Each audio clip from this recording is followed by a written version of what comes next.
Ô, Rômulo, deixa eu te fazer uma pergunta. À vontade. Só tá baixo um pouco o teu áudio, mas eu acho que é o meu, peraí.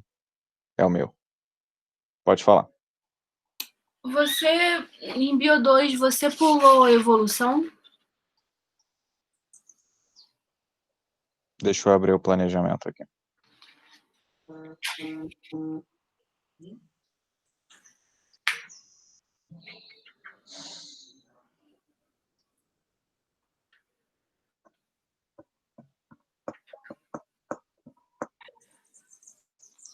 Pulei, Tainá. Não tinha visto. Eu não passei essa aula pra vocês? Não, não, acho que não. Gente, como é que eu fiz isso? Tá. Eu volto nela semana. Ainda bem que foi uma que não depende da outra. Eu volto nela na semana passada, mas eu falei sobre especiação, não falei? Falou, especiação falou. Beleza. Valeu. Eu volto nela semana que vem, tá? Tá bom, valeu. Obrigado, Tainá. Não tinha percebido. Nada.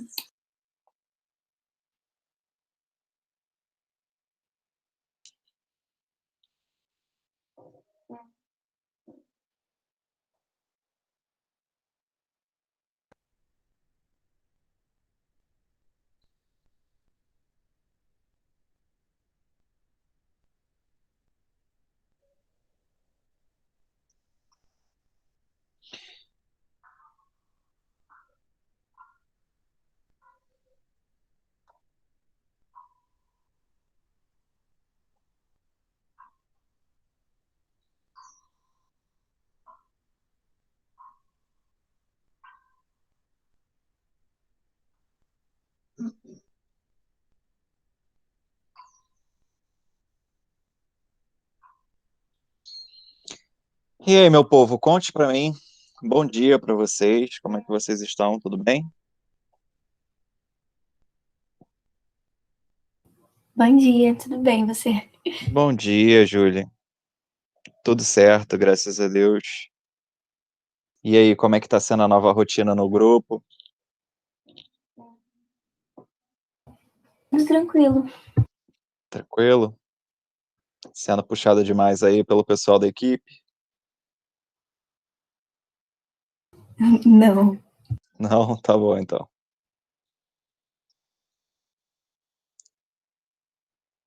Então acho que eu vou ganhar o troféu de quem vai puxar mais o seu, encher mais o seu saco, tá? Ficar perguntando as coisas. Tá. É. Bom, galera, olha só. A Tainá me sinalizou uma coisa importante que eu preciso passar a todos vocês, que é o seguinte. Eu vou até projetar isso para ficar bem claro para todo mundo. Então, projetando a minha tela. Não repare a quantidade de abas e coisas abertas. Nem o meu Spotify, que eu escuto uma musiquinha entre uma aula e outra para poder dar uma relaxada, ok? Vamos lá. Aqui a gente tem um planejamento aberto, que eu sempre deixo aqui próximo para a gente se localizar. E a Tainá me sinalizou uma coisa interessante, importante, que foi isso aqui, ó. A aula de evolução, ela não foi dada. Então eu peguei biotecnologia e fui direto para especiação.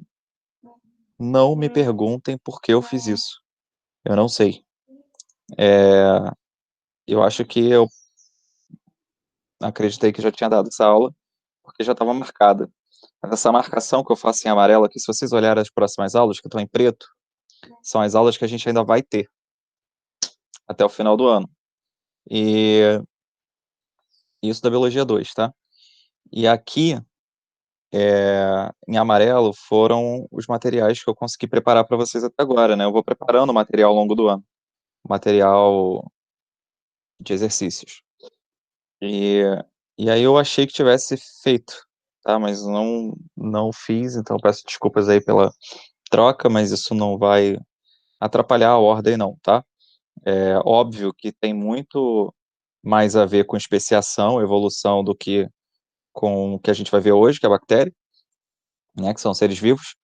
Porém, não atrapalha de maneira alguma, a gente volta, esclarece, correlaciona até com a própria especiação, e aí depois eu volto para protozooses, tá? Na semana seguinte, e aí eu tô em dia com a matéria e logo a revisão aqui do dia 22 eu consigo fazer. Eu não consegui fazer as 2 primeiras por conta da questão da pandemia, então eu tive que passar direto, porém agora a terceira revisão a gente vai fazer no dia 22, tá? Então, é isso que eu queria esclarecer para vocês, tá? Rômulo, Fala, Tainá.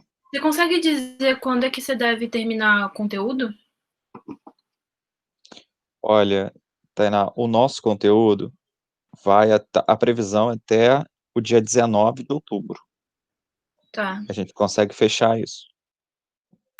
tá bom, obrigada. Isso da biologia 2, beleza? A da biologia 1, ela tende a bater certinho com essas datas aqui também. Tá bom, obrigada. Nada. Muito bem. Então vamos para a parte de hoje, né? Eu vou tirar aqui essa apresentação, vou colocar só o PowerPoint. Nossa aula de hoje é cheia de coisa, hein, galera? Espero que vocês estejam com a mãozinha bem tranquila para pegar todas as informações aí que a gente vai falar. Algumas, na verdade, vão ser até revisão por conta da aula de vírus da semana passada. Porém, eu vou fazer 2 momentos, tá? Eu queria deixar claro aqui para vocês qual é a minha pretensão aqui com relação à aula de hoje. A primeira fase, que é o primeiro slide, eu vou falar sobre a estrutura e classificação das bactérias, tá? Então, bem biologia pura mesmo. A segunda fase, que é o segundo slide, que eu não vou abrir aqui agora, vou deixar para abrir na hora que eu for dar aula, que eu já passei também pelo WhatsApp, que é um slide de uma aula, né, de bacteriose, ou seja, doenças causadas por bactérias. E aí tem 92 slides. Mas lá, meu Deus, mas tem muita imagem, tem muita informação, um slide com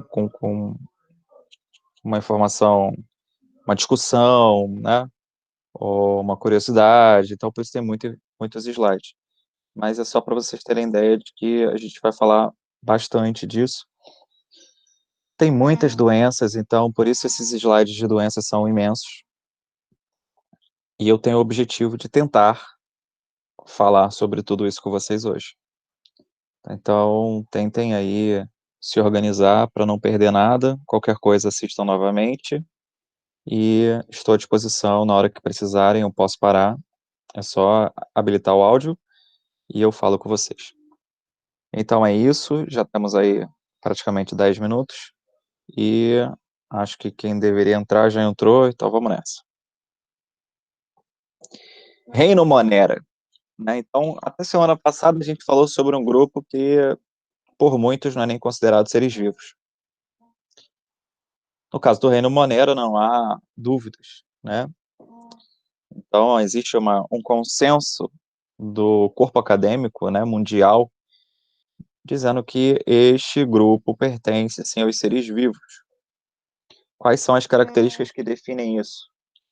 Presença de célula com membrana plasmática, metabolismo próprio, presença de DNA, apesar de não ser igual ao nosso, mas tem DNA, tem ribossomos próprios, né, tem organelas, só não tem núcleo.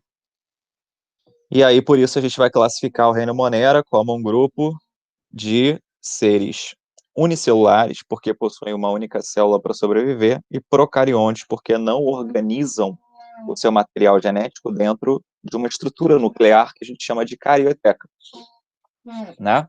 Então, esses caras aí são unicelulares e procariontes. Muito bem. Além disso, eu acho que eu tinha falado errado ali, né? Perdão. Eu não falei que são providos de organelas. Eles são desprovidos de organelas. Então, se eu fiz a confusão aí, só para retificar. Então, são desprovidos de organelas. Porém, possuem ribossomos próprios, que é um ribossoma que a gente chama de 70S, diferente das nossas células, que a gente conhece como 80S. E qual a diferença desse 70S para 80S? É só a organização molecular mesmo, tá? Da estrutura. Mas são análogos, ou seja, a função é a mesma. Beleza? Muito bem. Quando eu digo para você que reino Monera não tem organela, só tem ribossomo, dá a ideia de que ribossomo é organela, né? Eu queria abrir um parêntese. A gente define organela, uma das premissas é ser produzido, ou seja, é ser envolvido por membrana plasmática. Eu acho que eu falei isso lá na aula de citologia, e vou repetir aqui. Ribossomo é uma proteína, tá? Então, é uma proteína com uma função, uma proteína imensa, complexa, com função de atuar lá na tradução, né, da síntese proteica. Como ela não é revestida por membrana plasmática, alguns pesquisadores não consideram ribossomo como organela, tá? Então, isso pode até ser um argumento a favor de que os seres vivos, né, no caso do reino Monera, não tem organela nenhuma. Inclusive, o ribossomo pode não ser considerado uma organela, por mais que tenha uma função, tá? A gente tem que lembrar que, por exemplo, a mitocôndria, né, e o cloroplasto têm ribossomos. Então, os ribossomos, se o cloroplasto e a mitocôndria são organelas, e eles possuem ribossomos, significa, né, que... Peraí que eu parei aqui. Significa que o ribossomo não pode ser uma organela dentro de outra organela, se é que me entendem. Beleza? Então é isso. Aí no penúltimo tópico ele justamente fala isso, né? E nesse reino a gente vai encontrar quem? As bactérias, as cianobactérias, né, que são as algas, as rictíceas, micoplasmas e arqueobactérias. Quais as que caem mais em prova? Caem mais as bactérias, as ciano e as arqueo. Micoplasma e rictíceas caem mais na faculdade, tá?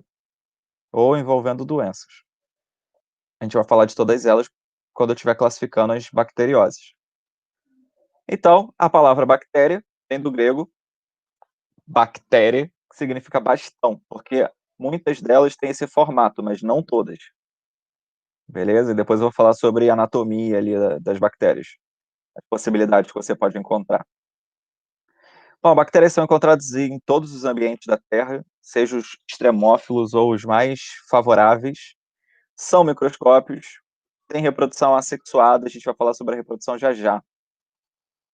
Muito bem, então aqui eu tenho uma célula bacteriana, né? Aqui você encontra algumas estruturas como membrana plasmática, flagelo, cílios, né? Algumas possuem parede celular, não todas. E a gente encontra ali ainda o material genético circular, os ribossomos são essas pontinhas vermelhas, e ainda tem uns círculos pretos aqui menor, que são os plasmídeos, que é material genético de proteção. E eu vou explicar melhor depois também. Então, essa estrutura básica, tá? Então, você tem ali as fímbrias, que tem essa função meio que ciliar, o flagelo, uma cápsula, uma parede celular, uma membrana plasmática.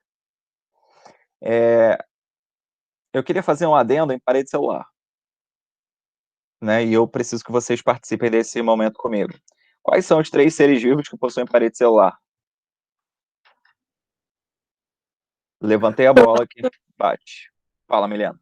Plantas, fungos e bactérias. Show. Agora eu preciso que complemente. Qual é a segunda pergunta que eu faço? Do que é composto? Isso. E aí? Plantas as plantas é de celulose, os Uhum. fungos é quitina Uhum. e as bactérias é peptidoglicano. Arrasou. Agora eu preciso. Última pergunta, Sara. O que falta perguntar? Sabe ou não? Hã? Tô pensando.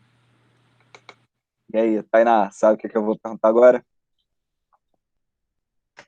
Você já falou quais são as moléculas. Falta dizer qual é a constituição bioquímica de cada uma delas.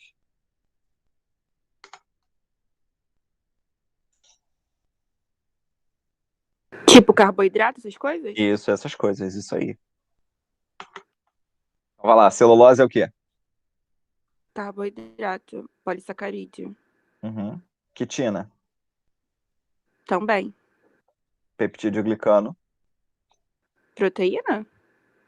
glicoproteína, Ah, né? tá. Peptidoglicano, peptídeo é de proteína, glicano de carboidrato, então é glicoproteico, beleza? Ficou claro? Beleza, ficou. Beleza, muito bem. Arrasando, Milena, gostando, hein? Gostando, muito bem. Então, a gente ainda tem aqui regiões de mesossomo, são regiões ali que você vê onde tem invaginação da membrana plasmática, o próprio citoplasma, os ribossomos do tipo 70S e enzimas que vão estar envolvidas ali com os processos de respiração. Então, são essas as partes que compõem anatomicamente uma bactéria. Lembrando que o flagelo serve para locomoção e que as fímbres servem para aderência. Beleza? Aderência de quê? Aderência da bactéria, que é o parasita, com o seu hospedeiro. Beleza? Inclusive, essa fotomicrografia aqui que eu coloquei na. Essa fotomicrografia que aparece aqui é cheia de fímbres, né? Aderidos aqui a um tecido, sei lá que tecido é esse. Mas é justamente assim que ela se agarra, né? Então, isso é importante. Aqui a gente ainda tem o nucleóide, né, o material genético da bactéria, e o DNA associado ao mesossomo lá, que é aquele que está fazendo a invaginação, e os plasmídios. Lembrando que plasmídios são pequenos feixes de DNA em formato circular também. Lembra que é circular por quê? Essa pergunta ainda não caiu no vestibular e eu estou esperando o momento que ela venha cair e que vocês vão acertar isso, cara. O que tem a ver o DNA na bactéria ser circular com ela ser procarionte? Alguém me deixe feliz, por favor. Evita que seja atacado pelas enzimas, porque não tem a proteção da cápsula nuclear. Perfeito, Tainá. E aí ela faz o quê? Com o DNA que era linear? Ele fecha, é circular, protege. Perfeito. Ela junta as pontas, escondendo as suas pontes. Hidrogênio. Perfeito. Muito bem. Formas das bactérias. Vamos lá, então. De acordo com a forma, elas podem se apresentar da seguinte maneira. Elas podem se apresentar como espirilo. Então, tem essa imagem aqui, né? Que é em formato de hélice, é uma espiral. Tem os cocos, ok? Os cocos são essas esferazinhas. A gente tem, por exemplo, estafilococcus, é um exemplo, né? Tem os vibriões em formato de vírgula, né? Eles são, tipo, achatadinhos e curvados. E tem os bacilos, muito conhecidos, inclusive, na alimentação, né? Tem os lactobacilos, por exemplo, que a gente bebe. Então, são ricos nesse tipo de bactéria aí, em formato de bastão. Cara, eu preciso saber isso. Não, é importante. Ninguém vai te cobrar, tipo, dar uma imagem e falar, isso daqui é o quê? É um coco? É um vibrião? Não. Mas quando alguém colocar um nome numa prova, Staphylococcus, você já sabe, tem uma ideia, pelo menos anatômica, de como essa bactéria é. Ou pelo menos você vai saber que é uma bactéria, né? Porque se eu vejo Staphylococcus, Lactobacillus, eu já sei que ele está falando de bactéria justamente pelo formato, ele está dando o nome do formato da bactéria. Então a gente tem aqui a clamídia, Trachomatis é um coco, tá vendo? A clamídia é uma doença, é uma DST, né? A gente pode ter também agregações entre esses cocos, tá? Então, aqui no caso, do lado, você está vendo uma microscopia eletrônica de diplococos, ou seja, cocos que ficam em duplinhas, né? Você pode ter os streptococos quando você tem fileiras de cocos também, ó. Então, exemplo. E os estafilococos, que são cachos, né, de cocos. Então, você vê tipo uma colôniazinha deles aqui agregadas. Então, mais uma vez, ninguém vai te cobrar isso na prova, mas é importante que você saiba que isso daqui são formas diferentes de você encontrar bactérias, de identificar uma bactéria. E cada doença costuma ter um grupo diferenciado de organização bacteriana. Tá? Então, assim, se tivesse que cair isso numa prova, eu acho que numa prova tipo Unigran Rio apareceria algo do tipo. Assim, numa prova pública, eu acho difícil cair. Tá? Isso é mais específico do que geral. Provas públicas costumam cobrar coisas mais gerais, provas de medicina particular costumam cobrar coisas bem específicas. Então, é difícil. Na UERJ, eu acredito, no Enem, eu acredito bem difícil que caia dessa maneira. Mas eu não colocaria a minha mão no fogo numa prova particular, caso ele pergunte aí exemplos de um determinado tipo de anatomia bacteriana. Então, a gente tem aqui a sarcina, forma tipo que um mosaicozinho, né? Você tem 4 ali, elas formam uma do ladinho da outra ali, formando tipo, esse arranjo. Em quarteto, são chamados de sarcinas, e os espirilos eu já tinha falado, né? Em formato de hélice, dá para ver aqui um exemplo. Então, também tem uma doença aqui, que é o treponema pallidum, relacionada a ela, não precisa entrar nesse momento em detalhes de doença, porque a gente vai ver isso no próximo slide, tá? Os vibriões é o vibrio cólera, né? Bem conhecida essa doença, né? O bacilo da Mycobacteria tuberculosis, também bem conhecida. Aqui a gente tem streptobacilos. Repare que os streptobacilos são vários bacilos formando um alinhamento, né?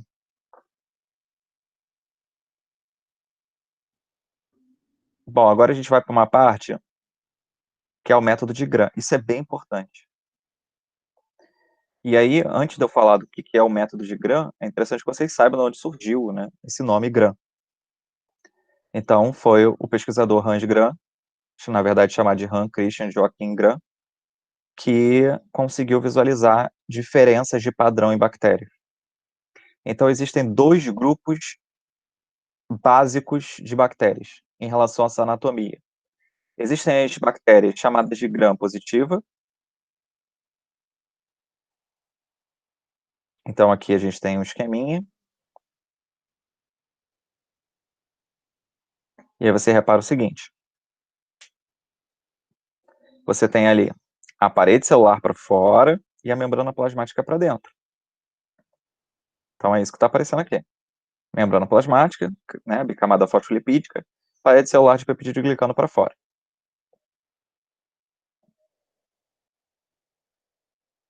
A gram negativa Então, tem um esqueminha aqui também. Fez-se um corte. E a gente vai ver o seguinte.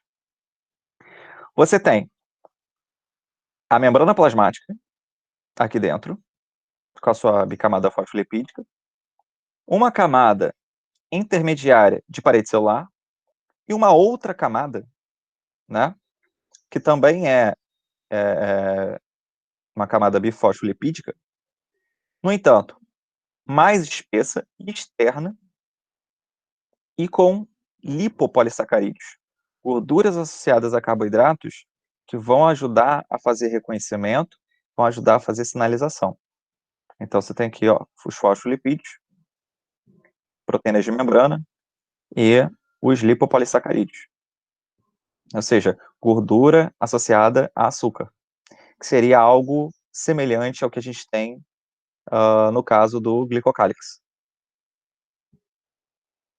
Então, é isso que a gente vê aqui na diferença da bactéria gram-positiva e gram-negativa.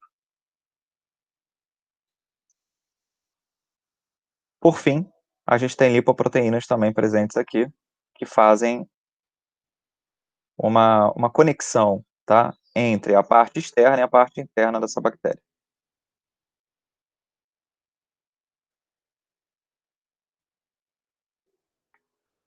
O lipopolissacarídeo eu já tinha falado, só faltava a seta.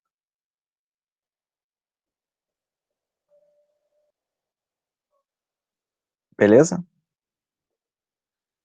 E aí, por fim, a gente vai determinar que tanto essa camada de peptidoglicano como a membrana plasmática externa, as duas juntas vão funcionar como parede celular.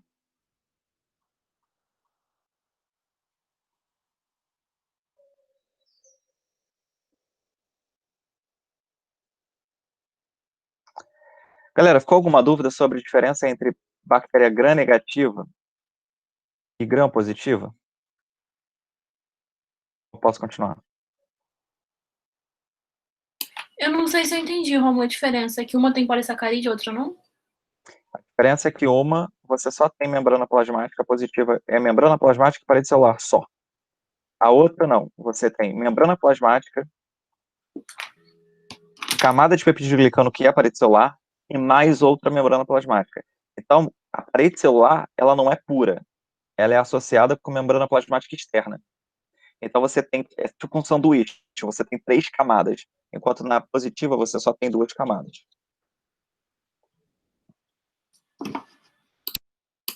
Tá, entendi. E qual é a Foi? consequência disso? Foi? Qual é a consequência disso?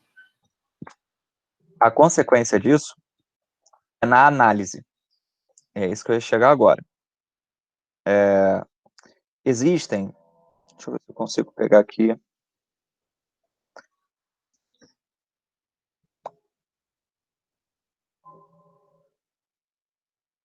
Só um minutinho.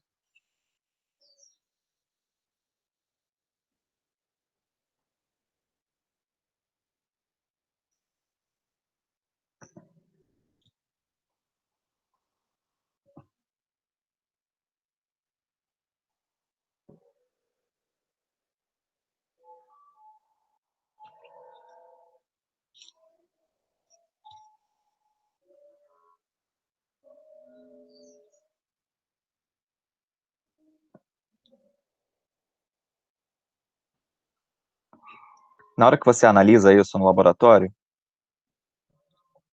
você vai ter diferenças na marcação. Então, existem substâncias que você joga em cima das bactérias de uma maneira geral, e essas substâncias elas vão determinar, elas vão marcar ou a parede celular ou essa membrana plasmática que está externa. Eu vou mostrar aqui para vocês, rapidamente, isso que eu estou falando. Então, espera aí. Apresentar a tela toda.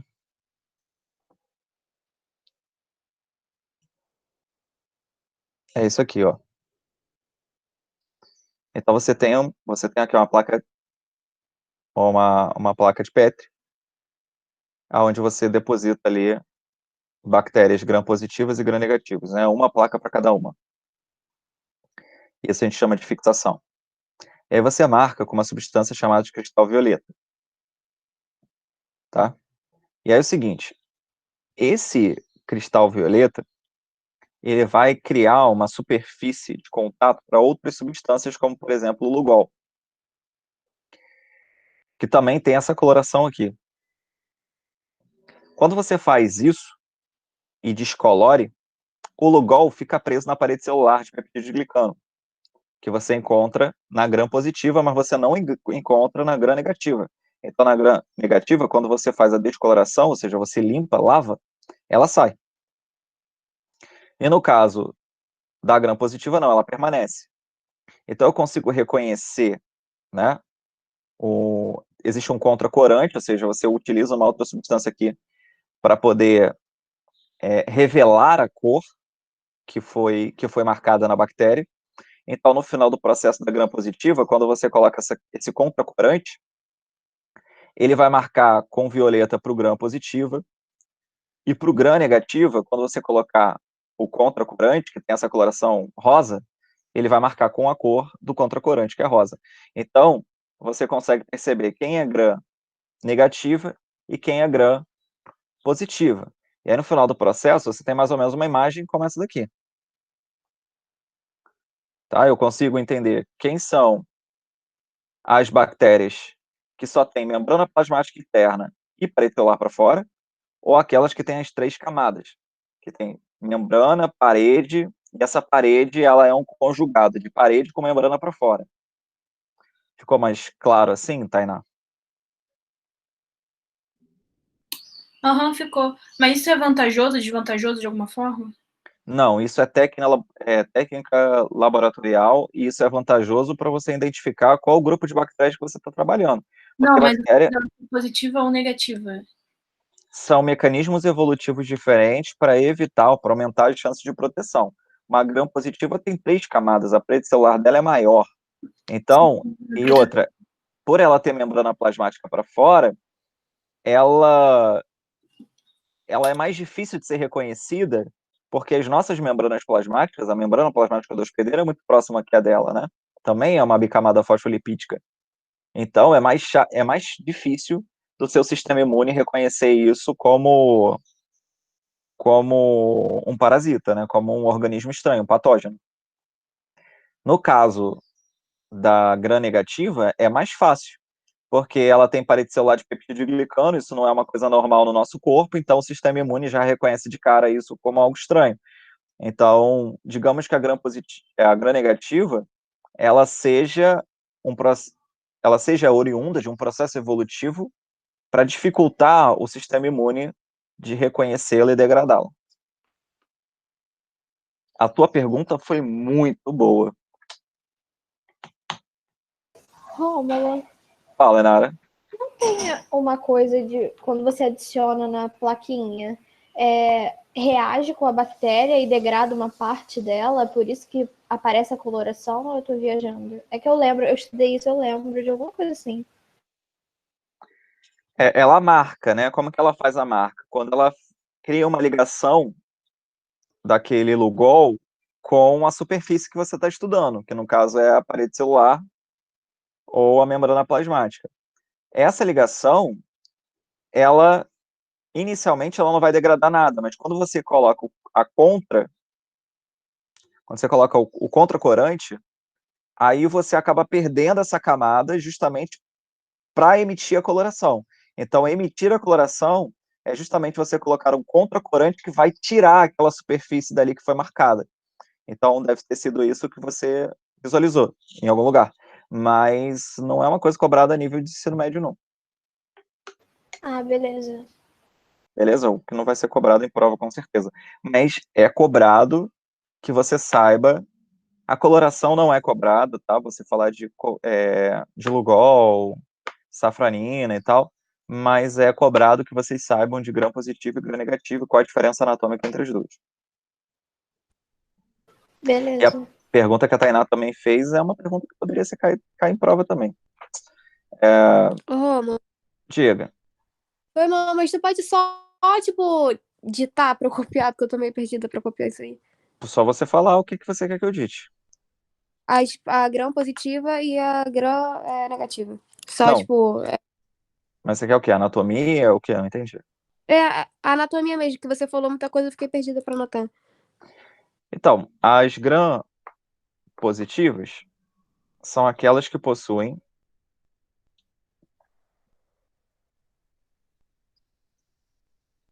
uma camada de membrana plasmática interna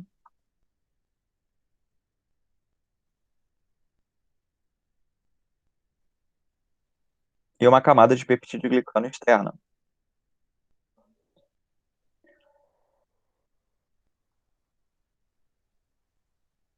Formando a parede celular.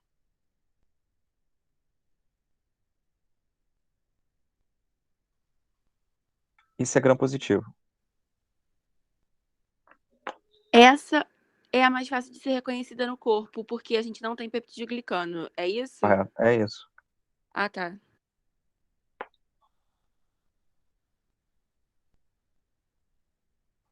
Foi. E a outra, o que eu tenho que anotar?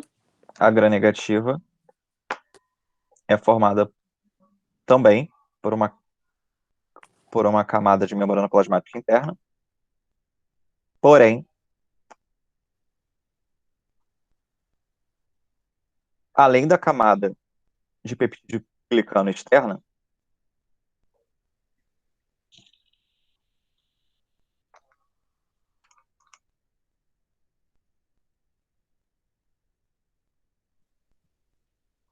há, já ver, né? Uma membrana plasmática externa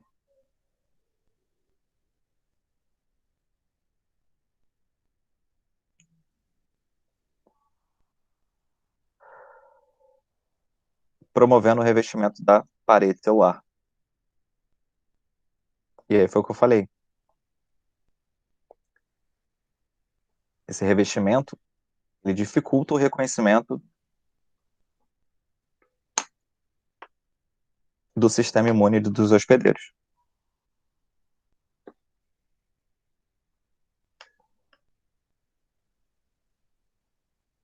Foi, obrigada. Nada. Cara, isso aqui eu já tinha falado, tá? Mas eu falei um pouco para explicar vírus. Então agora eu vou falar da bactéria em si. Então, como é que se dá a reprodução da bactéria? Você já sabe que é assexuada, não tem gameta, né? Não tem fusão de gameta. Então, vamos lá. Você tem a parede celular, a membrana plasmática, a molécula de DNA. E aí, ó, primeira coisa que você tem que fazer é a duplicação do material genético. Duplica-se, então, o material genético, né? Cada material genético ao seu mesossomo lá, né? Região mesossômica aderida a ela. E aí, posteriormente isso, você tem a divisão do restante da célula. E elas se separam. É uma mitose, né? E é isso que você tem aqui. A gente vai chamar isso de cisciparidade ou divisão binária. Esse é o nome que a gente dá para esse processo.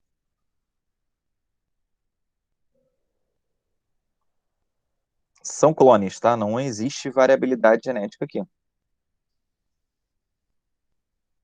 Eu vou depois falar para vocês como é que acontece a evolução das bactérias. Na verdade, a primeira já está aqui, chamada de transformação. Então, elas se reproduzem assim, tá? É assexuado, não tem variabilidade. Ok, mas e aí, como é que ela tem variabilidade? Então, começa aqui, transformação.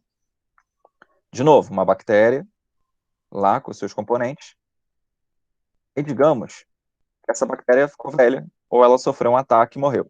Lisou. O material genético dela também é quebrado. Alguma bactéria que esteja do lado, próxima, ela vai permitir a entrada desses fragmentos da que foi lisada no seu interior. E aí, depois que foi incorporado isso, o que ela faz? Ela adere esse trecho de DNA no seu próprio DNA. E aí ela começa a produzir coisas, né? Ou seja, proteínas dela e mais as proteínas daquele gene que foi incorporado, dos genes que foram incorporados pela bactéria que foi lisada. Então, isso é uma variabilidade genética. Tem pessoas que dizem que isso daqui é reprodução, tá? Isso não é reprodução. Você não está se reproduzindo. Você está fazendo modificação genética. É diferente. A reprodução era no slide anterior. Aqui, uma bactéria tem que morrer para eu pegar pedaços do material genético dela, incorporar o meu, para eu ser algo, uma mistura do que eu já sou com o que a outra bactéria era. E aí você cria a variabilidade genética. Porque imagina, cara, numa prova de vestibular assim. Um dos principais motivos de morte em hospitais é devido a sepsia. Sepsia é morte por infecção generalizada causada por bactérias, né? E aí fala-se muito sobre bactérias resistentes, mas como é que eu posso explicar a resistência de bactérias se elas só fazem reprodução assexuada, se não tem variabilidade genética? Aí você vai explicar o quê? Lamarck? A bactéria se adapta? Não, né? Então, na verdade, não deixa de ser uma adaptação aqui, mas assim, não é aquele que a gente via lá pelas ideias do Lamarck. A gente tem aqui a ideia de que existe uma recombinação genética entre gerações. Essa recombinação genética é que promove a variabilidade e permite que algumas sejam mais resistentes do que outras, tá? Ficou claro a transformação?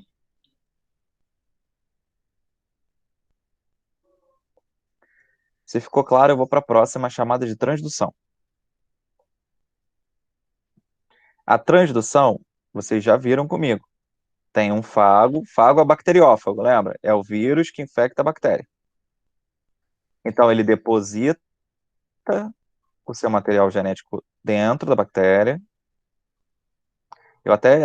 Esse início aqui é interessante, porque a gente explicou ciclo lítico lisogênico através disso. Não sei se vocês lembram. Então, introduz o seu material genético incorporado no material genético da bactéria. Ok? E aí você vai ter lá o início do ciclo lítico. O início do ciclo lítico, então, faz o processo de síntese e montagem para posterior liberação. Então, você tem material genético, vai sintetizar proteínas virais e proteínas da bactéria. Repara, você não está produzindo só a parte azul que é do vírus. Você está produzindo parte azul e parte vermelha. Então, os vírus, eles estão levando carga viral e carga bacteriana.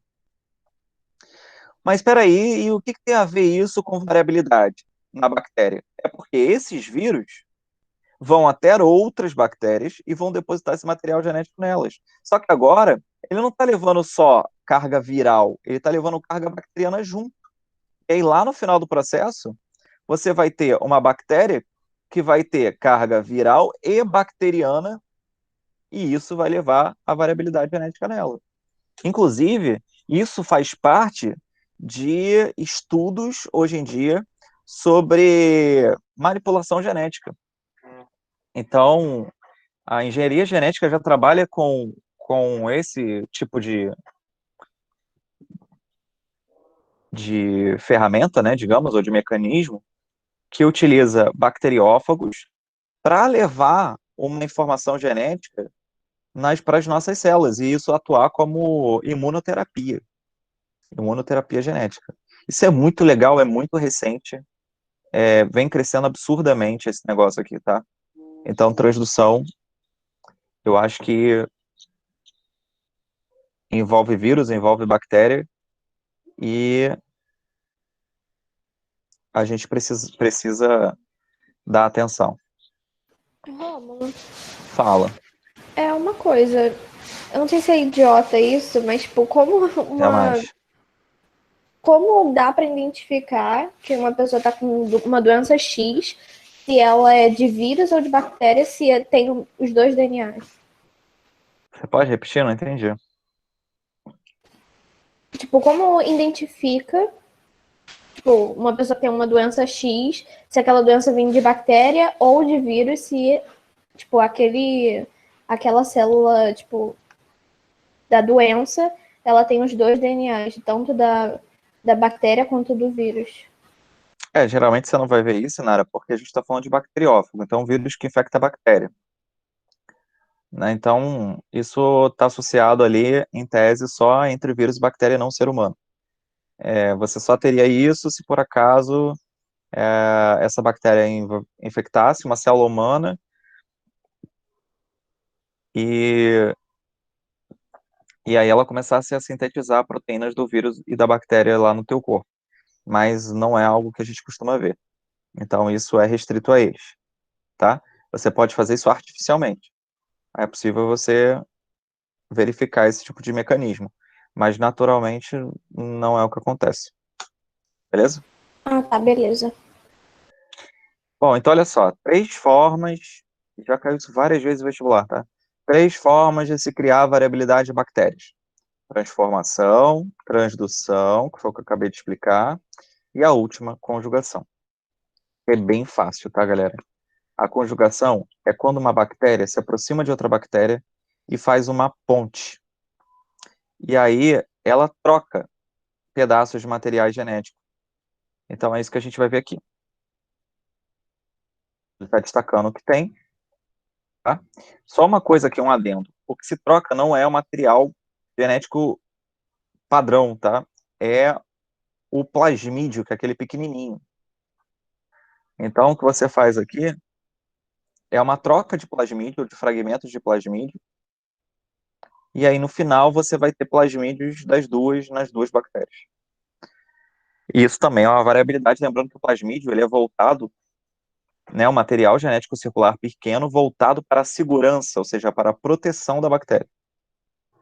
E isso a gente vai chamar de conjugação. Né? Ninguém morre, né? As bactérias elas juntam, fazem as trocas e separam, né? Quebram a ponte. Isso é a conjugação. É a terceira forma de se criar variabilidade numa bactéria. Roma, Pode falar. isso tem a ver com pile também, não tem? Uma estrutura da bactéria? Tem a ver com pilha, porque o pilha é justamente essa região onde eles vão ter uma maior grau de engajamento, de aproximação para poder formar a ponte. Mas então, eu confundo fímbria com pile e essas Não, estruturas. não, não, não. Vamos lá. O pile é o que forma a ponte. É a região que forma a ponte. A fímbria, você não está vendo aqui, né, nessa imagem. A fímbria, elas são tipo uns pelos que ficam para fora, que na verdade não é pelo, são proteínas que ficam para ali, como se fossem ganchos para poder fazer aderência. Inclusive, elas estão aderidas umas às outras pelos piles, perdão, pelas fímbrias.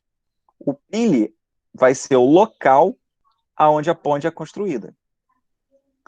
Então, existe essa diferença, não é a mesma coisa.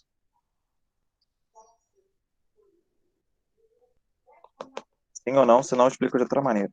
Tá, beleza. Então, tipo assim, as fímbrias estão conectadas à pile. É isso?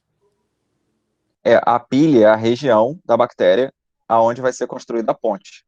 Ou seja, é o canal que vai fazer a ponte. Isso é a pile. A fímbria não. A fímbria são esses traquinhos que ficam aqui para fora, que são bem menores e muito mais numerosos. Serve só para fazer ancoragem. Foi, então, obrigada.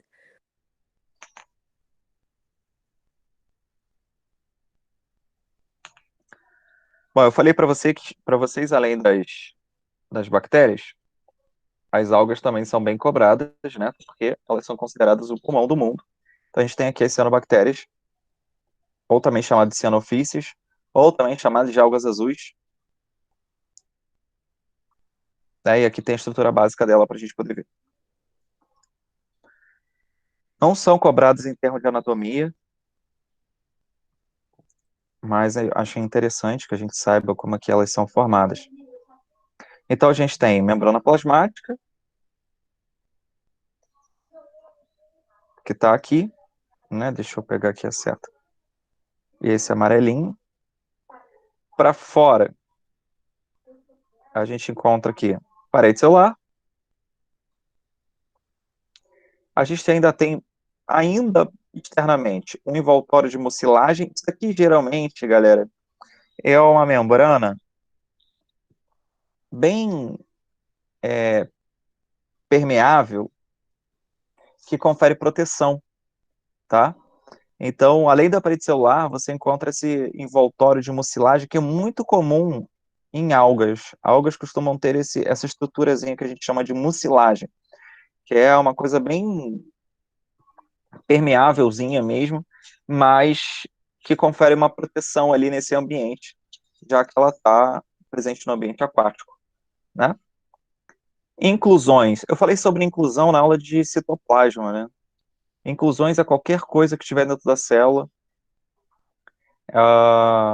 Pode ser íons, pode ser sais minerais, enfim.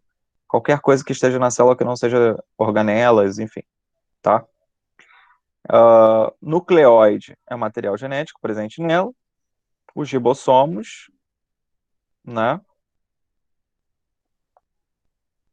A membrana fotossintética, lembrando que isso é uma alga, então aqui é rica em clorofila. E o resto que vocês estão vendo é hieloplasma, né? Então é basicamente isso. Reprodução delas. Assexuada, como as bactérias. Pode falar. Rapidinho, as cianobactérias não têm plasmídio? Não, não tem plasmídio. É porque, tipo assim, eu ainda não consegui entender muito bem a diferença do plasmídio e do DNA circular normal da bactéria. DNA circular normal dela é os genes que são necessários para formar essa bactéria. Então, para formar parede celular, para formar ribossomos, para formar membrana plasmática, enfim, tudo que compõe a bactéria, formar flagelo, formar fímbria, tudo isso está no DNA nuclear. O plasmídio são DNAs pequenininhos e que serve basicamente para criar variabilidade e segurança na célula. Então, mecanismos de proteção, mecanismos de,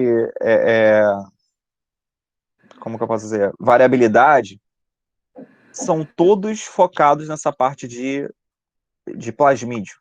Tá? Então, ele guarda ali informações de proteção da bactéria, ou seja, de mecanismo de proteção. É isso que ele faz. Não é de composição da célula, é de proteção da célula. Não tem informação, não tem gene para poder dizer assim, eu tenho que produzir isso para compor a célula. Não tem isso. Tem, assim, genes que vão determinar mecanismos de atuação para caso ela seja degradada ou seja atacada por alguém. E aí, a função, ou seja, o mecanismo de ação para essa proteção está na região de plasmídio e não na região nuclear. E como é melhor assim? Então, é como se, tipo, ele tivesse pego o DNA e separado em locais, né? Como se, tipo, no plasmídio ele tivesse certas funções e o nuclear tivesse outras funções. Seria basicamente... É isso. É como se a gente tivesse um DNA acessório, um DNA anexo pequenininho, só para poder atuar nessa parte de proteção do nosso corpo. E a Então, cianobactéria tem isso, e isso não afeta, não... Então, é porque se você pensar na função da cianobactéria e da bactéria só, né, a função é outra, né? A bactéria, ela atua muito mais como patógeno, como parasita, do que a cianobactéria. A cianobactéria não tem essa função. A cianobactéria não é parasitária. Então, ela não precisa ficar... ela não tem uma necessidade de ter um plasmídio para se proteger contra ataque. Porque ela não está hospedando ninguém, então para que eu vou ter um plasmídio para me proteger? Entendi. Obrigada, Rômulo. Nada. Então, aqui, na reprodução, é assexuada, bipartição ou cisparidade, né? Eu já tinha falado isso da bactéria e isso permanece aqui. Ok? No entanto, a gente pode encontrar aqui, né? Duas situações. Ou você vai ter colônias filamentosas, é o que a gente está vendo aqui, ó, são várias bactérias aderidas formando uma única estrutura. Então é possível você encontrar isso, tá? E a gente vai chamar isso de hormogônia, que são fragmentos de colônias. E elas podem se separar, formando novos filamentos, ou não, podem ser aderidas, tá? E uma coisa muito legal das cianobactérias é que elas, em locais que não são favoráveis, então digamos que uma correnteza, né, levou essa cianobactéria para um local onde a temperatura da água está elevada, ou digamos que seja uma época do ano que está mudando, né, a temperatura está mudando e essa temperatura do mar diminua muito, ou a quantidade de nutrientes diminui muito, ou enfim, uma situação qualquer desfavorável, pode fazer com que ela fique no estágio de acineto, tá? Que é tipo um esporo que ela forma, ou seja, uma cápsula, como se ela estivesse encapsulando para poder ficar protegida até as condições ambientais voltarem ao normal e ela deixar de estar nesse estágio de acineto. Então, acineto é um esporo de bactéria para esses momentos desfavoráveis quando se trata de mudanças ambientais. Ficou claro isso? Aqui tem uma imagem mostrando isso. O acineto sendo formado. Aqui, ó.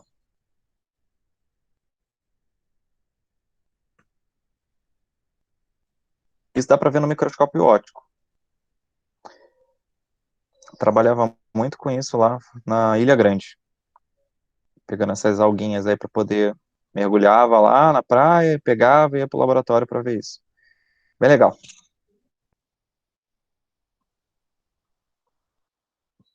Bom, nutrição das bactérias. Você tem as bactérias fotoautotróficas, né? Então, nesse caso aqui, a gente vai ter a produção de compostos orgânicos utilizando gás carbônico e luz. Existe esse tipo. As cianobactérias, que são autotróficas, através do processo fotossintético. Então, está aqui a equação da fotossíntese, né? Gás carbônico mais água, utilizando a energia da luz, transformando a energia química na forma de glicose e oxigênio. E tem as sulfobactérias. Então, nesse caso, você utiliza ali compostos inorgânicos associados a enxofre, né? Então, você tem, por exemplo, o gás sulfídrico ao invés de água, e aí você vai ter aqui no final o enxofre, não o oxigênio. Essas são anaeróbias obrigatórias, e a gente encontra muito isso nas arcobactérias, que vão utilizar esses compostos inorgânicos para produzir a sua energia. E aí você não tem um processo fotossintético, né? Você tem um processo quimiosintético, que é a quimiossíntese. Beleza? E elas podem fazer isso. As sulfobactérias é uma delas, tá? Existem outras bactérias que utilizam outros compostos inorgânicos. Isso é só um exemplo.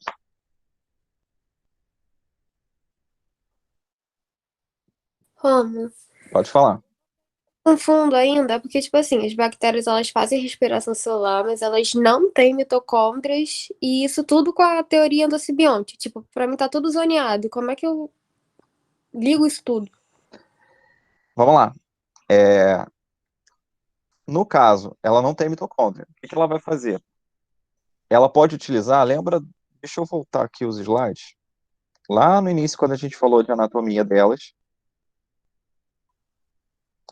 Ó, tá vendo aqui, na anatomia, a gente repara, enzimas relacionadas com a respiração. Ela não tem mitocôndria. Porém, ela meio que funciona como uma mitocôndria. Ou seja, ela vai ter aqui enzimas que vão permitir a esta estrutura a fazer o processo da respiração mesmo sem organela. Então, é isso que acontece, tá? De uma maneira geral. Então, eu não tenho a estrutura mitocondrial, mas eu tenho enzimas que permitem o processo. Dependendo da bactéria que você estiver falando, né, o grupo do reino Monera, por exemplo, uma cianobactéria, deixa Deixa eu voltar aqui. Você vai ter processos que são agregados a ele. Então, ao invés dele fazer só fotossíntese, como a cianobactéria faz, ela produz a matéria orgânica, mas ela também consome. Então, nesse caso aqui, você tem a clorofila, você não tem o cloroplasto, mas você tem a clorofila, faz a fotossíntese, é igual a respiração, ela não tem a mitocôndria, mas faz o processo também. Faz a fotossíntese, mas não tem o cloroplasto. Então é isso que você tem que ficar focado. Dependendo do grupo, se eu faço fotossíntese, existe processos para isso, ou seja, eu tenho pigmento fotossintetizante, por mais que eu não tenha organela. Ah, eu faço respiração celular. Ah, mas eu não tenho a mitocôndria, mas você tem as enzimas que permitem esse processo dentro da bactéria. Vai depender do grupo de bactéria que você está trabalhando. Se eu estou trabalhando com arqueobactérias, elas não fazem respiração celular aeróbia, porque elas vivem em ambientes extremófilos. Então, nesse caso, elas são anaeróbias obrigatórias. E vão utilizar o quê? Vão utilizar gás sulfídrico, por exemplo, ou seja, vão utilizar outro gás que não seja o oxigênio para produzir a sua energia. Então, dependendo do grupo, o tipo de nutrição vai ser diferenciado. E a questão da mitocôndria, ela não é necessária justamente pelo que eu falei. Foi? Entendi, obrigada. Bom, então aqui nesses últimos slides é justamente para poder falar a fonte de energia que cada uma delas vão fazer, né? Então a gente tem aqui as bactérias fotoheterotróficas. Então vão utilizar a luz como fonte de energia, né? Através da quebra lá, para quebrar o álcool, por exemplo, o glicídio, os ácidos graxos e assim por diante. Então a gente vai chamar isso de fotoheterotrófica justamente porque eu estou utilizando a luz como fonte de energia para quebra desses elementos, e aí a quebra me gera mais energia ainda. Beleza? São anaeróbias porque não têm oxigênio, não são sulfurosas, porém podem ser no caso lá das arqueobactérias. Temos as quimioautotróficas, lembrando que a quimioautotrófica são aquelas que utilizam compostos inorgânicos, e aí quando eles oxidam esse composto inorgânico, isso gera uma energia. Essa energia que é gerada, ela serve para fazer o processo da fotossíntese, ou seja, pegar CO2 e água e produzir molécula orgânica.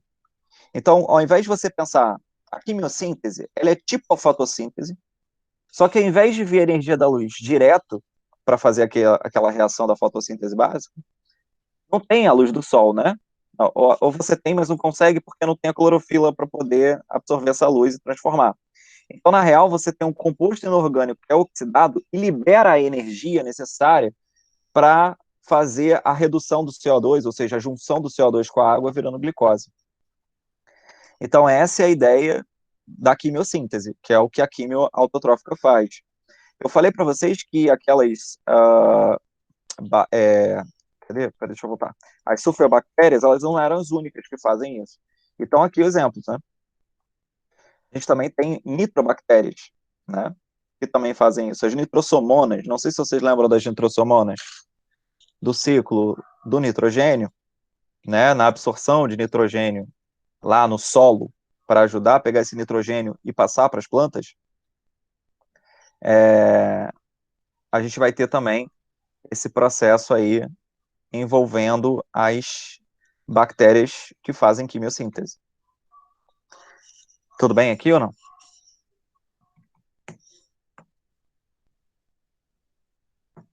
Tudo bem.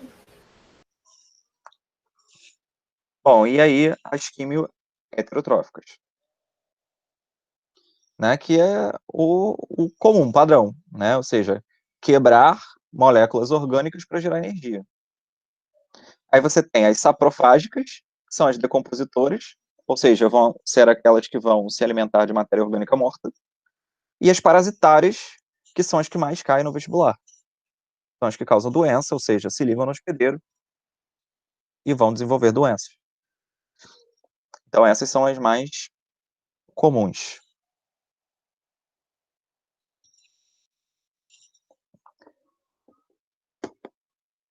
Bom, para Rômulo, fechar, pode falar.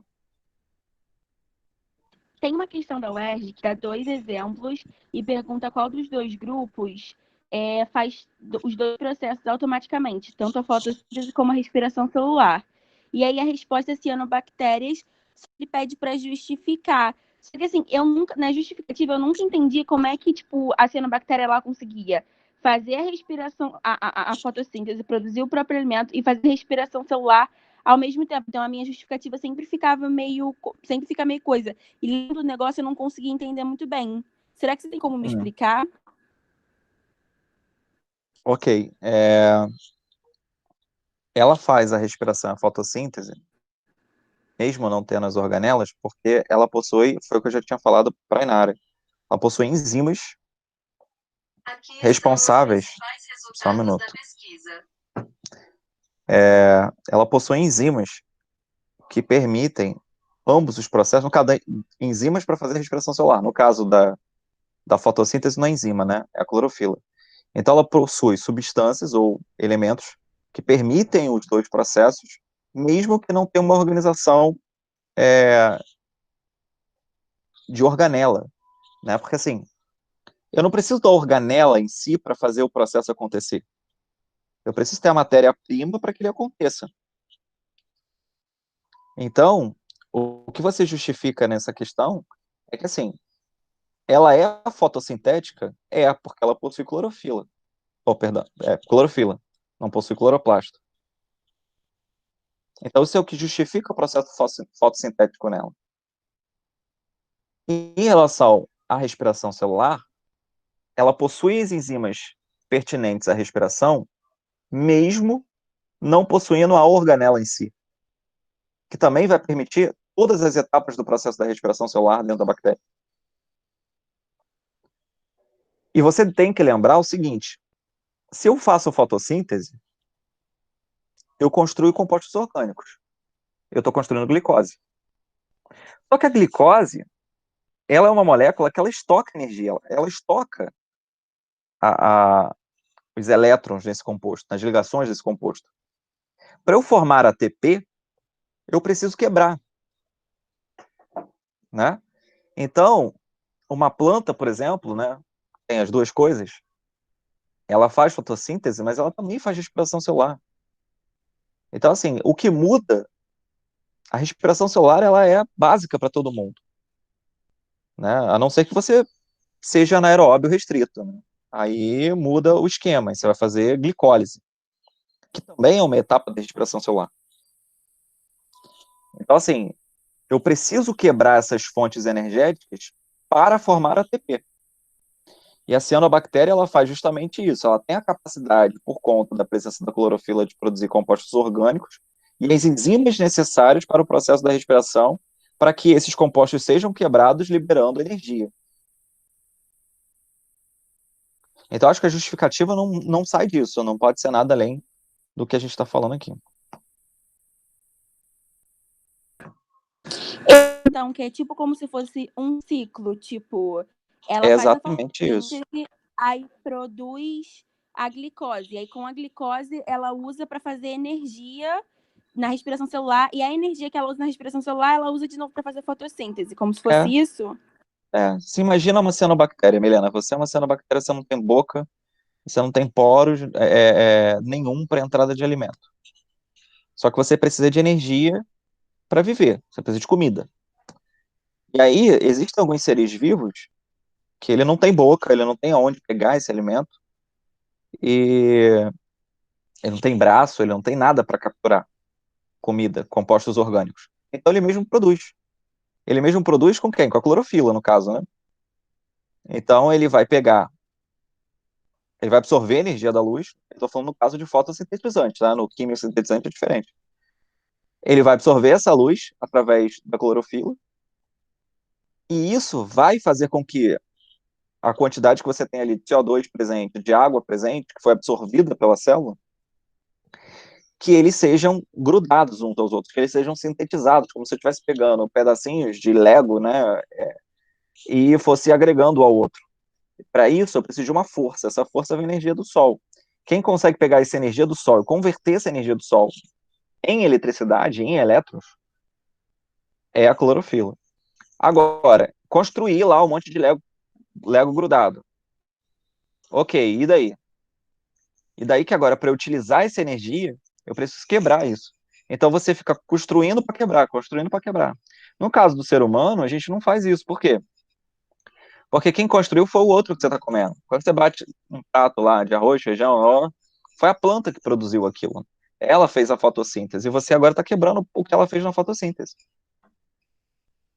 Quando você come um animal, você está comendo um animal, e o animal, ele não fez fotossíntese, óbvio. Mas ele comeu outro, cara, que comeu outro, cara, até a base da cadeia alimentar, que era uma planta. E aí, foi um cara que fez fotossíntese, que foi comido por alguém, que foi comido por alguém, que foi comido por alguém, até chegar você. Sacou a ideia? Que- Bom, aí aqui o finalzinho são as rictícias e o micoplasma, que eu não vou entrar em detalhes, porque não cai muito, tá? Mas são duas variações que a gente tem aí do grupo Monera, tá? Que também, no caso das rictícias, também causa doença, a gente vai ver no próximo slide. No caso do micoplasma também é possível, porém são variações do grupo dos moneras.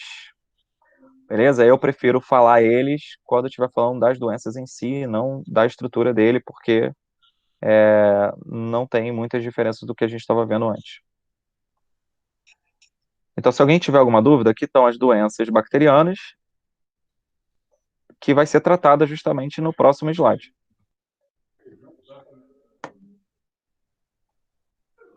Alguém quer falar alguma coisa? A gente pode seguir. Isso daqui era a parte que trata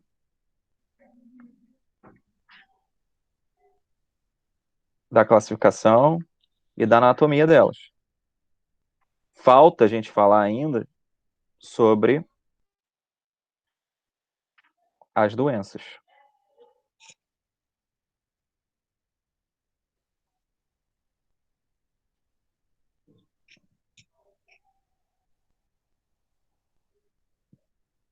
Se a gente não conseguir falar de todas hoje, que é bem provável que não vai conseguir, porque essa parte aqui, ela não é uma parte para você, como que eu posso dizer, decorar detalhes, tá? Para você entender a visão geral, quais são as doenças, o importante dela é fazer um panorama geral. Quais são as principais doenças e a maneira de infecção. Quem causa e qual a maneira de infecção delas, né? A via de infecção. É isso que você precisa saber. Se você for ficar tentando entender, né, ou decorar todos os sintomas de todas elas, vai ficar um pouco mais complicado. Então, tenta fazer o sentido inverso. Pega uma folha depois, tá? E separa as vias de transmissão. Então, quais são as possíveis vias de transmissão? Via aérea, né, água, assim. E aí você vai, ou sexual, enfim, são as que a gente vai falar. Quais são os de cada grupo? E aí depois que você conseguiu fazer o panorama, aí você tenta identificar quais são os detalhes de cada uma delas. A gente tem basicamente 15 minutos de aula. Eu vou tentar pelo menos falar de uma delas.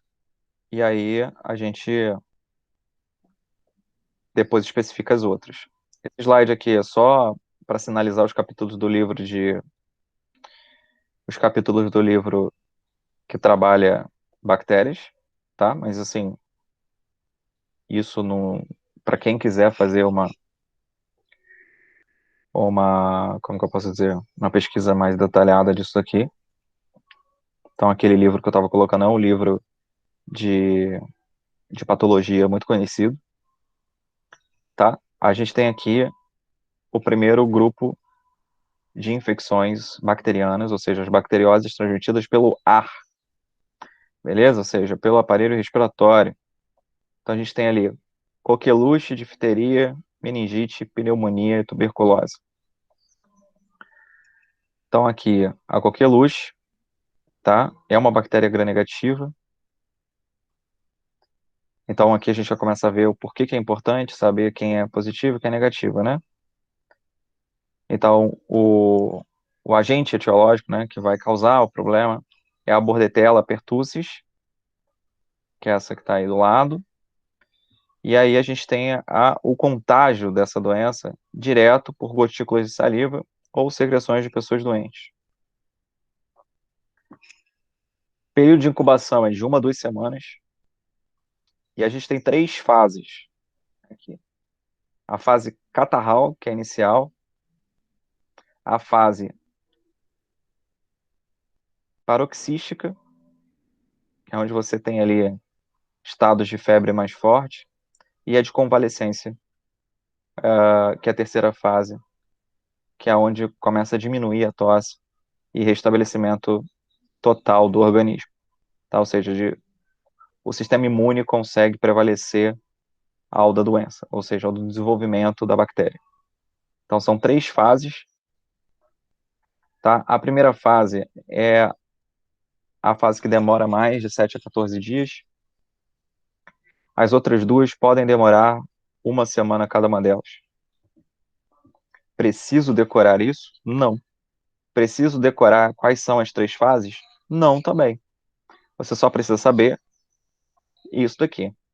Você precisa saber qual é a doença, que ela está dentro de uma dessas que são transmitidas pelo ar, e um ou outro sintoma, tá? Ou seja, que tipo de sintoma a coqueluche ela vai acometer as pessoas que forem infectadas. É isso que você precisa saber. Complicações que isso pode levar. Distúrbios respiratórios, como, por exemplo, pneumonia, né? Você tem pneumonia viral, você tem pneumonia bacteriana. Inclusive, eu estava conversando com o médico esses dias para saber se na radiografia tem como a gente fazer a diferenciação pela imagem da pneumonia viral e da pneumonia bacteriana. Ele falou, pô, cara, dá sim. Porque quando você olha o pulmão da pessoa na radiografia, se ela tiver mais esfumaçada, se ela tiver uma coisa mais geral e esfumaçada, não é aquelas marcas brancas, né, que a gente vê assim muito superficial, se for essa esfumaçada é mais a viral. Se for essas mais esbranquiçadas, né, são mais acometidas por pneumonia e elas são mais concentradas, elas não são tão espaçadas. Então, isso é uma coisa legal para saber, né? Porque eu tô falando isso porque eu tive casos de Covid aqui em casa, né? Vocês sabem. E o médico falou pra gente, quando chegamos ao hospital, que a minha avó fez uma tomografia e viu que o pulmão estava mais 50% comprometido. Graças a Deus, a minha avó já está em casa, está se recuperando, ainda tem tosse, mas a gente ficou bem assim, né, assustado. E aí, na tomografia, né, eles perceberam essa, como que eu posso dizer, essa infestação, né? E eu fiquei com dúvida, eu falei, poxa, peraí, mas como é que eu consigo determinar, porque isso é muito clínico, né? É muito médico que vai poder mostrar isso. Como é que eu consigo verificar isso na imagem? Como é que eu consigo identificar que isso é uma pneumonia viral, isso não é uma pneumonia bacteriana? E aí, na verdade, não foi nem no hospital, né? Porque no hospital só fiquei com a dúvida, não consegui conversar com o médico, mas depois conversando com um amigo que é médico, ele me explicou isso. Eu achei muito legal, então acho que é interessante para vocês saberem também, tá? Dá para saber pela imagem, isso é muito legal. Bom, além disso, distúrbios neurológicos, pode haver quadros de convulsão ou até distúrbios hemorrágicos. Bom, lembrando que a profilaxia é a prevenção da doença, né? Então, aqui, profilaxia e controle. É a imunização com a vacina tríplice, né? Conhecida como DPT. E a gente tem ali, então, essa vacina imunizando contra a difteria, coqueluche e o tétano, né? E depois a gente vai falar delas também. Ô, Romo, Pode falar. isso que eu ia te perguntar agora, dessa vacina que imuniza dessas 3 doenças. Só que, tipo assim, qual é a semelhança entre essas 3 doenças que possibilita que uma mesma vacina tenha efeito para as 3? Então, é porque, na verdade, você tem 3 doenças aqui que são causadas por bactérias. São bactérias que, apesar de não ter vias semelhantes, são bactérias que têm um alto índice de infestação. Então, e de contaminação. Então, é muito fácil você pegar essas doenças desde novo. E são doenças que, quando você pega ainda jovem, a chance disso desenvolver quadros clínicos graves são comuns. Então, assim, no desenvolvimento dessa vacina, é levado em consideração a infestação da doença, quem é que manifesta, né? No caso ali, por exemplo, o tétano, você contrai através de cortes com coisas enferrujadas, por exemplo, ou uma areia de praia onde tem um nível de ferro muito grande e também está tendo oxidação, são aquelas praias onde você vê areias avermelhadas demais, você tem um corte no pé e acaba levando uma bactéria anaeróbia para ali. Então você acaba tendo a junção delas para aumentar o seu sistema imune de uma vez só contra o mesmo grupo de doenças, que no caso é a bactéria. Então é por isso que algumas você consegue fazer a junção dos antígenos para que você tenha o sistema imune sendo ativado de uma vez só para mais de uma doença, ao invés de ter que ficar tomando vacina para cada uma delas.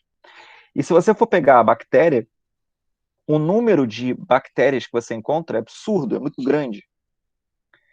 Então, quando eu faço a junção dos antígenos numa única vacina, eu estou fazendo uma amplificação imunológica em pequenas doses. Então, eu estou permitindo que o corpo consiga criar imunidade para coisas diferentes de uma vez só, e ele identifica isso como se fosse uma única doença. Eu estou sendo vacinado uma vez contra 3 coisas, mas o meu corpo está ativando o sistema imune em uma única via. Então, eu amplifico a minha imunidade quando eu faço isso. Você pode fazer isso para todas as doenças? Não, não tem como. Até porque vai depender de como o seu sistema imune ele age contra essas doenças. Então, quando eu tomo uma vacina para o tétano, para coqueluche, por exemplo, o meu sistema imune ele não é tão ativado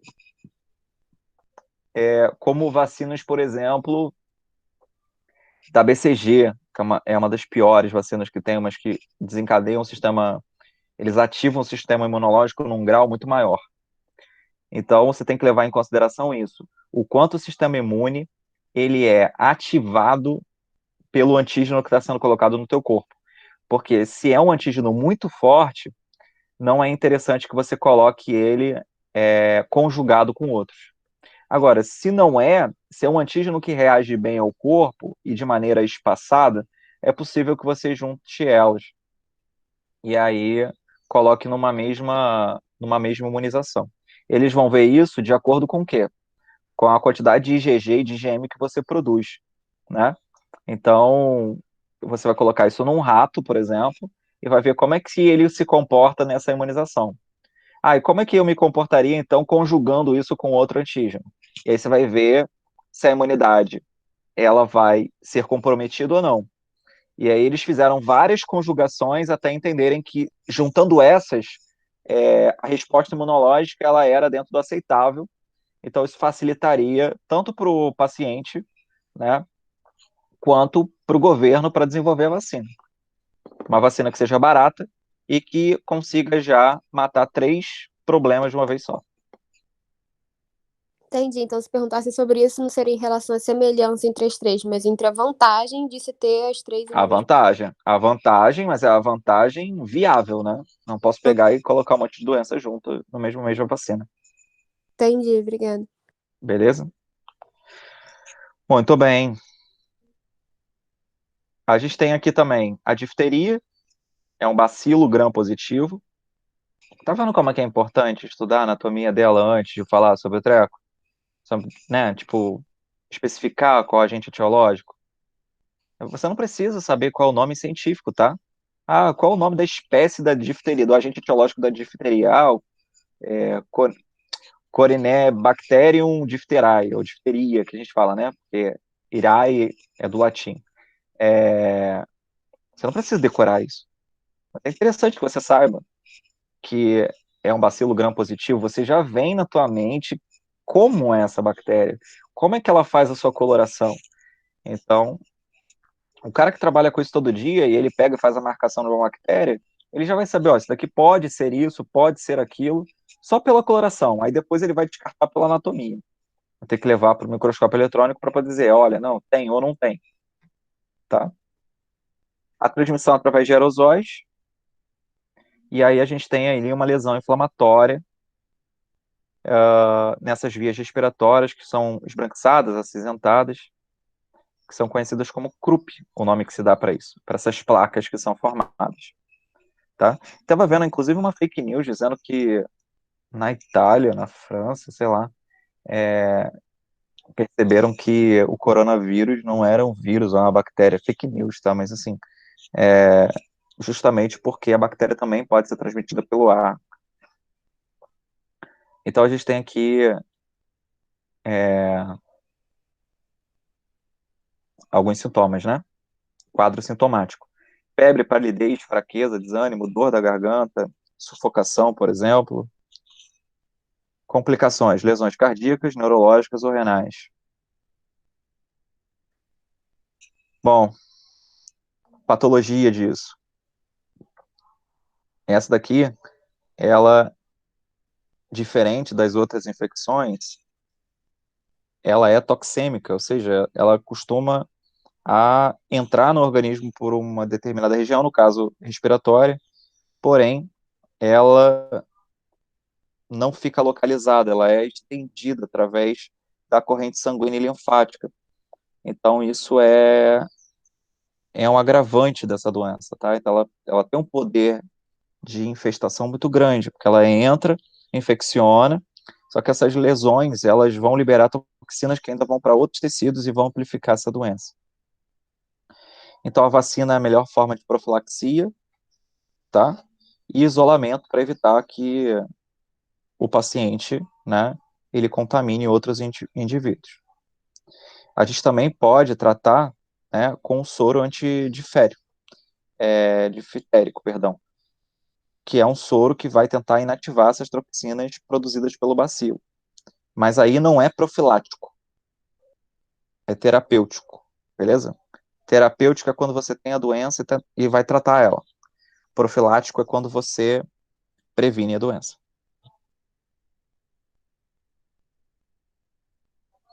Tá, essa daqui é uma outra bem pesada, né, que é a Neisseria meningitidis, que causa a meningite. Ou seja, a meningite é a inflamação das meninges. O nosso cérebro, ou seja, a caixa craniana, ela tem ali 3 camadas que vão revestir o cérebro por fora, né, que vão proteger esse cérebro. Isso a gente vai chamar de meninge. E aí, quando a gente tem inflamação disso, principalmente na fase infantil, que é quando você tem maior incidência dessa doença, isso pode levar a quadros bem graves. Então, febre, dor na cabeça, rigidez na nuca. Um exemplo muito que todo mundo faz isso, né? Se você consegue encostar o queixo no peito, significa que você não tem problema de meningite. Náuseas, vômitos em jato, né? Ou seja, direto, é meio que agudo o negócio. Confusão mental, convulsão, são exemplos aí. Abaulamento das fontanelas. Fontanela é moleira, tá? Aquele negocinho mole que a gente tem ali quando nasce. É um exemplo. Transmissão, vias respiratórias, né? Todas elas que a gente falou até agora. Então, pode ser passada também por talher, copo, porque a bactéria fica ali no contato com o objeto. E aí, os sintomas mais graves podem ser, né, o coma e a morte. Os outros eu já tinha falado. Tratamento e profilaxia. Antibiótico, né? E isolamento para evitar que isso passe para outras pessoas. A vacinação e higiene também são medidas que você pode usar como profilática. Bom, deixa eu ver se eu consigo fechar só as respiratórias. No caso da pneumonia, a gente tem o Streptococcus pneumonia, né? Vai atacar basicamente o parênquima pulmonar, os alvéolos pulmonares. Pode ser causada por vários micro-organismos, uma delas são as bactérias. Tá? Então, é basicamente isso. A gente tem a transmissão através de gotículas de saliva, principalmente no ar, ou então através direto, né? Transmissão direta dessas gotículas de pessoa para pessoa. Aqui ele está falando do desenvolvimento, né? Basicamente como passa. Os sintomas: febre, calafrios, dor nas costas, respiração acelerada, sudorese, que seria aumento da quantidade de suor eliminado, tosse com escarro mucoso, né? Pode ser purulento, né? Ou seja, com aquele cheiro desagradável, corrósea ou ferruginosa. Profilaxia e tratamento. Então, a vacina, né? Efeito de 6 anos, mais ou menos, para o uso, e as medidas de higiene, né? Então, lavagem das mãos, principalmente se tiver contato com o doente, alimentação saudável, evitar o consumo de álcool em excesso, o não fumar, né? Até por conta da saúde do pulmão, e tratamento para doenças comuns, para não piorar o quadro e chegar numa pneumonia. A tuberculose, causada pela Mycobacteria tuberculosis, tá? Também é uma doença infecciosa por bactéria. Essa Mycobactéria também é muito conhecida por bacilo de Koch, que foi o cara que descobriu. Tá? Ela costuma, nesse caso, a formar uma estrutura em blocos, né? Que é algo comum aos fungos. Por isso que é Mycobacterium. Mycobacterium, esse mico vem de fungo, né? Na tradução do latim, mico é fungo. Então, é uma bactéria que se comporta como fungo, é mais ou menos isso. A gente tem aqui perda de peso, falta de apetite, febre, transpiração noturna, tosse e escarro com sangue são exemplos aí de sintomas causados por Mycobacterium. O contágio, pessoa a pessoa, pode ser talher, copo também. A gente tem complicações que podem se dar tanto no trato respiratório, como meninge, coração, fígado, ossos, articulações. A profilaxia e controle é a BCG, né, que eu falei que é uma das vacinas mais pesadas, é aquela que deixa, que deixa uma marquinha no braço, geralmente. Né? Condições de alimentação, habitação e higiene são necessários como medida profilática. Tratamento, né, com antibióticos. E resistência, né, aumentando a imunidade, por exemplo, com substâncias como a ethambutol. Só para ter uma ideia de como é que se dá, né, a questão da tuberculose.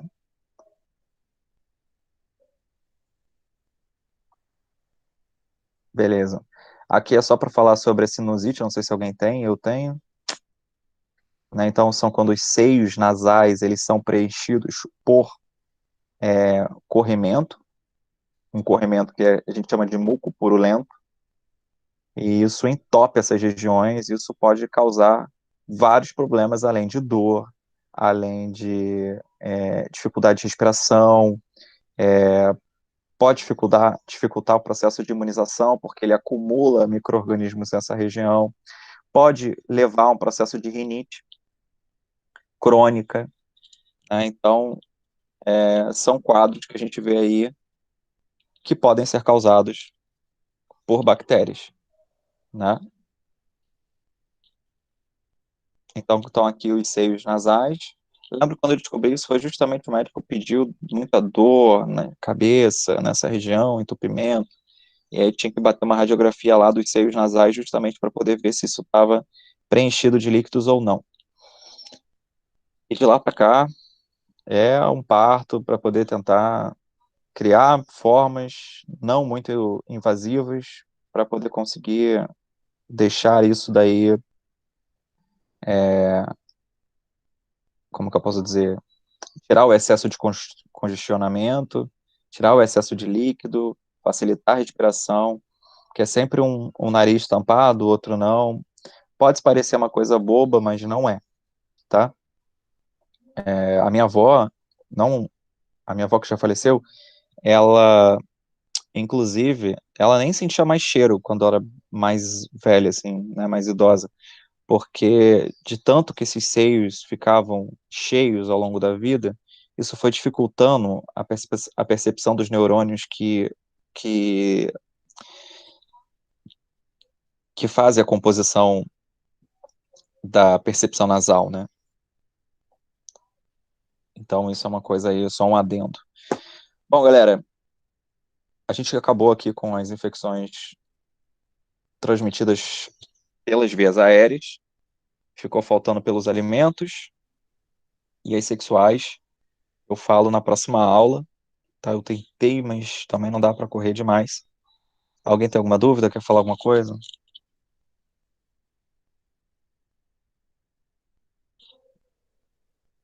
Inara, Milena, Tainá. Júlia, não te perturbei. Tudo bem. Tá tudo bem. Show. Tranquilo também. Érica está calada também o tempo todo. Tudo bem com você? Oi, tudo bem? Tô aqui Oi. anotando tudo. Show, beleza. E aí, João, fala com a gente, cara, tudo certo?